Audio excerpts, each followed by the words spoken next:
আসসালামু আলাইকুম, সবাই কেমন আছেন? আশা করি আলহামদুলিল্লাহ সবাই ভালো আছেন, আমিও ভালো আছি। তো আজকে আমি সামান্য মুরগি দিয়ে একটা রেসিপি আপনাদের সাথে শেয়ার করব। তো এখানে আমি 1.5 কাপের মতো মসুর ডাল ধুয়ে দিয়ে দিয়েছি, পেঁয়াজ দিয়ে দিয়েছি দুটো, আর রসুন কুচিয়ে দিয়ে দিয়েছি 7-8 কোয়ার মতো। আর এখন দিয়ে দেব কাঁচামরিচ, 4টির মতো কাঁচামরিচ দিয়ে দিয়েছি। এবার দিয়ে দিচ্ছি 1/2 টেবিল চামচ হলুদের গুঁড়ো, আর দিয়ে দিলাম পরিমাণ মতো লবণ। এবার সবগুলো উপকরণকে আমি মিক্সড করে ডালটাকে সেদ্ধ করে নেব। 10 মিনিটের মতো প্রায় এভাবে সেদ্ধ হয়ে এসেছে। এবার খুব সামান্য আমি হালকা ভেঙে দেবো, বেশি ভাঙবো না। এবার আমি কড়াইয়ে তেল দিয়ে দিয়েছি, সরিষার তেল। এবার দিয়ে দিলাম বড় সাইজের 3টি পেঁয়াজ কুচি। পেঁয়াজগুলোকে হালকা নরম করে ভেজে নিচ্ছি। এখানে কড়া করে ভাজবো না, হালকা নরম করেই আমি পেঁয়াজটাকে ভেজে নিচ্ছি। দিয়ে দিলাম 3টো শুকনো মরিচ। তো কাঁচামরিচ আমি আগে দিয়েছি, তাই এখন শুকনো মরিচ দিলাম। আর দিয়ে দিলাম 1 টেবিল চামচ আদা বাটা এবং রসুন বাটা। এখন পেঁয়াজের সাথে আদা এবং রসুন বাটা ভালো মতো কষিয়ে দিয়ে দিলাম মুরগির মাংস। খুব সামান্য পরিমাণে মুরগির মাংস দিয়েছি। তো ডাল দিয়ে মুরগির মাংসের রেসিপিটা আমি সবসময় বেশি পছন্দ করি।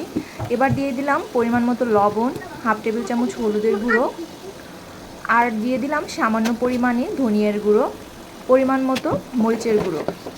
লাল মরিচের গুঁড়োটা আপনাদের আর কি ঝালের টেস্ট অনুযায়ী দিবেন। তো এখানে আমি মাংসটাকে একেবারেই বলতে গেলে রান্না করে নেব, পুরোভাবেই ভালো মতো মশলার সাথে কষিয়ে নেব।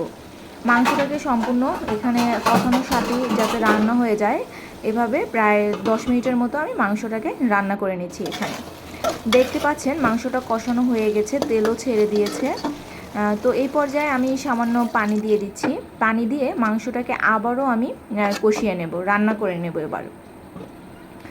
তো মাংসটা দেখতে পাচ্ছেন রান্না করা প্রায় হয়ে গেছে, খুব ভালোভাবে কালার চলে এসেছে। তো এই পর্যায়ে আমি দিয়ে দিচ্ছি আগে থেকে রান্না করা মসুর ডাল, সেদ্ধ করে রাখা মসুর ডালটাকে দিয়ে আমি এখানে আরও 10 মিনিটের মতো রান্না করে নেব। তো এই ডাল আর মাংসের রেসিপিটি আপনারা ভাত এবং রুটির সাথে খেতে পারেন। তো 10 মিনিট পরে এভাবে কালার চলে এসেছে। আর আমার বাসায় তো খুব সবাই পছন্দ করে, আর বাসায় যখন মাংস নিয়ে আসে তখন আমি এভাবে আলাদা করে রেখে দেই। তো এখানে আমি সবার লাস্টে দিয়ে দিচ্ছি বিলাতি ধনিয়া পাতা।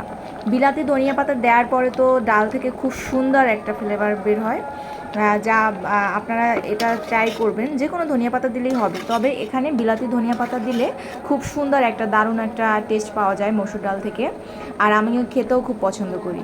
তো ফাইনাল লুকটা এমন এসেছে, হয়ে গেছে। এবার আমি চুলার আঁচটাকে আমি অফ করে দিচ্ছি। তো খুব সহজভাবেই আপনারা ঘরোয়া উপকরণ দিয়ে এই রেসিপিটা তৈরি করে নিতে পারেন, কোনো ঝামেলা ছাড়াই। তো বাসা সবাই খুব পছন্দ করবে, একবার হলেও ট্রাই করে দেখবেন। দেখুন কতটা সুন্দর হয়েছে কালার, আর খেতেও দারুণ হয়েছে। আর বিলাতি ধনিয়ার পাতা খুব সুন্দর একটা সেন্ট পাওয়া যাচ্ছে। যদি ডালের এই রেসিপিটি ভালো লেগে থাকে তাহলে অবশ্যই লাইক, কমেন্ট, শেয়ার করে দিবেন।